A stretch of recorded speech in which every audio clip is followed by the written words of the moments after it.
በዚህ ቪዲዮ ከሀገር ወጥተን ከአፍሪካም አልፈን የፓሲፊክ ውቅያኖስን እንሻገራለን። የዛሬ መዳረሻችን በስተሰሜን ሆንዱራስ፣ በደቡብ ኮስታሪካ፣ በምዕራብ በኩል የፓሲፊክ ውቅያኖስና በስተምስራቅ የካሪቢያን ባህር ያዋስኗታል። 300,375 ኪሎ ሜትር ስኩዌር የቆዳ ስፋት ያላት ሀገር የነዋሪዎቿ ብዛት 7 ሚሊዮንን አልፏል። በእሳተ ገሞራ ሰንሰለትና ቀለበት ታጥራ በውቅያኖስና ባህር የተሞሸረችውን የባህር ዳርቻዋን ሀገር እንጎበኛለን። ከቅርብ ዓመታት ወዲህ ስሟን ደጋግመን የምንሰማት ዩናይትድ ኔሽን፣ IOM፣ የአፍሪካ ኅብረትና አይካት ቂም የቋጠሩባት የ2023 የዓለማችን የቁንጅና ውድድር አሸናፊዋ ሚስ ዩኒቨርስ ሀገር የሀገሬው ተወላጆች ሲያቆላምጧት ኒካ ይሏታል። ዘላንድ ኦፍ ቮልካኖስ ኤንድ ሌክስ የሚሏትም አሉ። የእሳተ ገሞራና የውበት ምድር የምትባለው ኒካራጓ የዚች ድንቅ የቱሪስት መስህብና የስደተኞች መተላለፊያ የሆነችው የመካከለኛው አሜሪካ ግዙፍ ሀገር አስገራሚ ታሪኮችን ማወቅ ምርጫችሁ ከሆነ ተከተሉኝ። ለቻናላችን አዲስ ከሆናችሁ ሰብስክራይብ አድርጋችሁ እንድትወዳጁን በአክብሮት ጋብዘናችኋል። ምንም እንኳን ኒካራጓ ለመጓዝ የቪዛ ጉዳይ አጀንዳ ባይሆንም በረራው በየት በኩል ይሁን የብዙሃን ጥያቄ ነው። በተለይ ከአፍሪካ ተነስቶ ወደዛች ሀገር ለመብረር ያሰበ ግለሰብ ቢያንስ 3ና ከዛ በላይ ከተሞችና ሀገራትን ትራንዚት ማድረግ ይጠበቅበታል። መነሻችን አዲስ አበባ ኢትዮጵያ ብናደርግ መድረሻችን ደግሞ በማናንጓ ከተማ የሚገኘው አውግስቶ ካልዲሮን ሳንዲኖ ኢንተርናሽናል ኤርፖርት አድርገናል። ወደ ኒካራጓ የሚበሩት አብዛኛዎቹ አየር መንገዶች የዩናይትድ ስቴትስ ኦፍ አሜሪካ ምድር ማቋረጥ ስለሚጠይቁና የአሜሪካ ቪዛ የሌለው ሰው ትራንዚት ማድረግ ስለማይችል የጉዞ መስመራችንን መቀየር ይኖርብናል። ለዚህም 4 የበረራ መስመሮችን ምርጫችን አድርገናል። የመጀመሪያው ምርጫችን ከአዲስ አበባ ኬንያ በወደድነው አየር መንገድ ተጉዘን ከናይሮቢ በስፔኗ ማድሪድ አሊያም በፓናማ አድርገን ኒካራጓ መድረስ ሲሆን፣ ሁለተኛው በኔዘርላንድስ አየር መንገድ ከኤልኤም ምዕራብ አፍሪካዊቷን ጋና አክራን አቋርጠን በአምስተርዳም አሊያም በኮሎምቢያ ቦጎታ ትራንዚት አድርገን ማናንጓ ያደርሰናል። ሦስተኛው አማራጫችን ከአዲስ አበባ በአፍሪካዊቷ ላይቤሪያ ሮበርትስ ኢንተርናሽናል ኤርፖርት ትራንዚት አድርገን አሊያም በየቀኑ አንድ ለእናቱ በሆነው ባስ በኤልሳልቫዶርና ኮስታሪካ የባስ ተርሚናሎች ትራንዚት አድርገን ለመጓዝ እንገደዳለን። አራተኛውና የመጨረሻው ጉዞ ምርጫችን ቱርክ ኢስታንቡል ትራንዚት አድርገን ወደ ኒካራጓ የሚወስደው የበረራ መስመር ነው። ምንም እንኳን ከሕገ ወጥ የሰዎች ዝውውር ጋር ተያይዞ በየጊዜው በተለያዩ ሀገራትና ኢሚግሬሽን በኩል የሚወጡ የጉዞ መስመር ክልከላዎች፣ የትራንዚት ቪዛ ጥያቄዎችና የማለፍ አትችሉም እገዳዎች የሚጠበቁ ሆነው እንደየምርጫችን የጉዞ መስመራችንን ወሰነን በትራንዚት ጉዞ ዝለን ኒካራጓ ገብተናል። በ1821 ከስፔን ቅኝ ግዛት የተላቀቀችው ኒካራጓ ነፃነቷን ካወጀች ድፍን 200 ዓመታት ተቆጥረዋል። አሁን ያለነው በዚህች ነፃ ምድር ኒካራጓ ውስጥ ነው። ዋነኛ የሥራ መግባቢያ ቋንቋቸው ስፓኒሽ ቢሆንም እንግሊዘኛና ሚስኪቶ፣ ሱሞና ራማ የሚባሉ ሀገርኛ ቋንቋዎችም ይነገሩባታል። የመጀመሪያው ቀን አድካሚ ጉዞ አድርገን ስለደረስን የሚናፍቀን ነገር ረፍት ነውና ዳሻን በባህር ዳርቻ ሪዞርቶች አሊያም ዕድሜ ጠገብ በሆኑት ታሪካዊ የግራናዳ ሆቴሎች ወይ ደግሞ በጋራ አፓርትመንቶች ብቻ የሆነ ሆኖ ረፍት እንውሰድ። አዳራችሁን በእረፍት አሳልፋችሁ ያረፋችሁበት ሆቴል አሊያም ሪዞርት እንግዳ መቀበያ ላይ የምታገኙት ሰው በደማቅ ፈገግታ ተቀብሎ ሆላ አሊያም ቢሆይኖ ዲያዝ ይላችኋል። እንዴት አደራችሁ እንደማለት። ወጣ ካላችሁ መንገድ ላይ የሚያችሁም ሰው ቢያውቃችሁም ባያውቃችሁም ኮሜስታ እንዴት ናችሁ ብሎ ሰላምታ ሰጥቷችሁ ቢያልፍ እንዳይገርማችሁ። ምክንያቱም ይህ ያላችሁበት ሀገር ኒካራጓ ነው።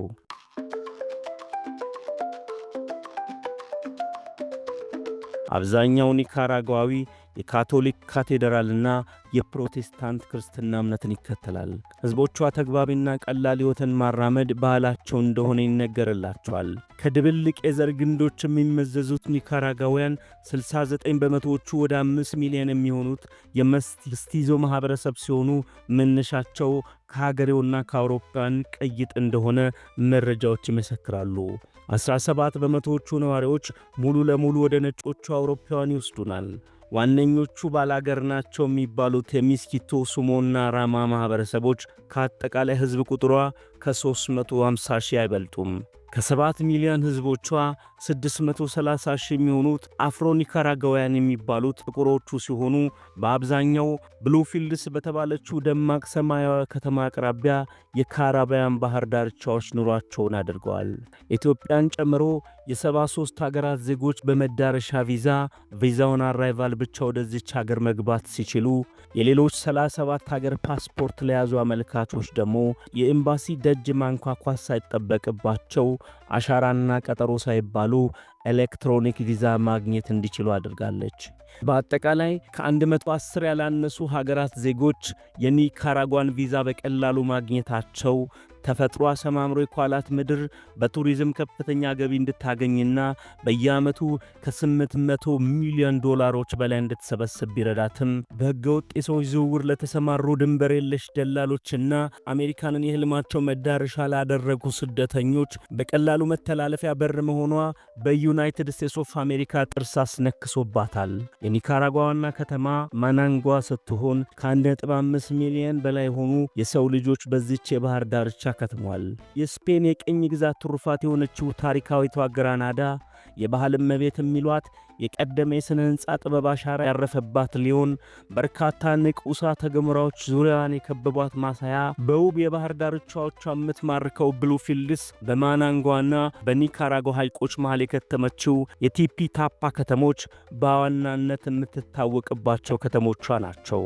ከ40 በላይ የእሳተ ገሞራ ፍንጣቂዎችና ተራሮች፣ ከ160 ያላነሱ ደሴቶች፣ በርካታ ውብና ማራኪ የባህር ዳርቻዎች በኒካራጓ መገኘታቸው ተፈጥሮ አዳልቶላታል ያስብላታል።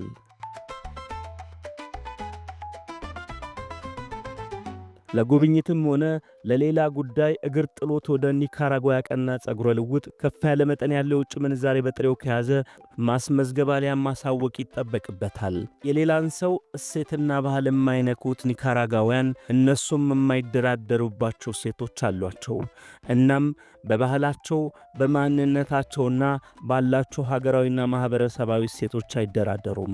አያርግባችሁና ድምፃችሁን ከፍ አድርጋችሁ ስታንቋሽሹና ስታሳንሷቸው ከሰሟችሁ ሂሳቡን ታወራርዳላችሁ። ያልተፈቀዱ የሃይማኖት ስፍራዎችና የተከለከሉ የመንግሥት ተቋማት አካባቢ ሳታስፈቅዱ ፎቶ ማንሳትና መነሳት ያላሰባችሁት መዘዝ አለውና ከመሰል ድርጊት መቆጠብ ይኖርባችኋል።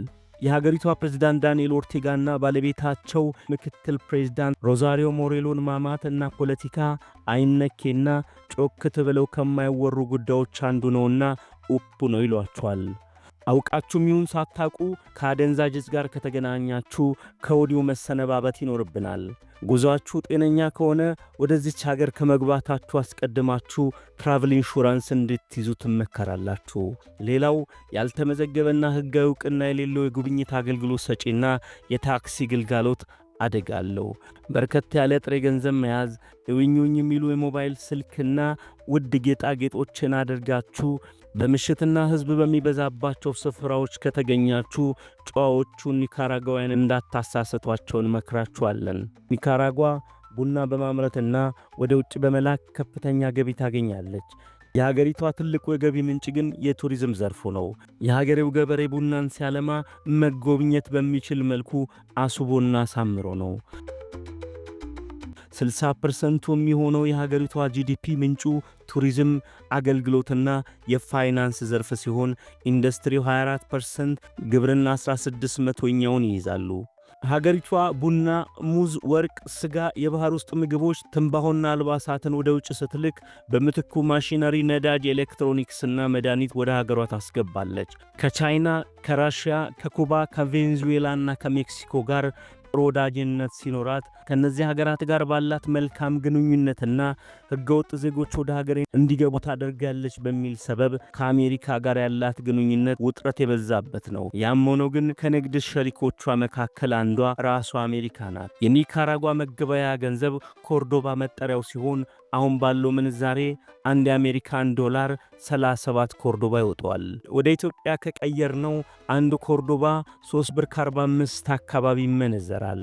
ሆቴሎች፣ ሬስቶራንቶች፣ የጉብኝት አገልግሎት ሰጪ ድርጅቶች ጋር በአሜሪካን ዶላር መገበያየት የምትችሉ ሲሆን እነዚሁን አገልግሎቶች በሀገሬው ገንዘብና በካርድ ልጠቀም ካላችሁም ከልካይ የለባችሁም።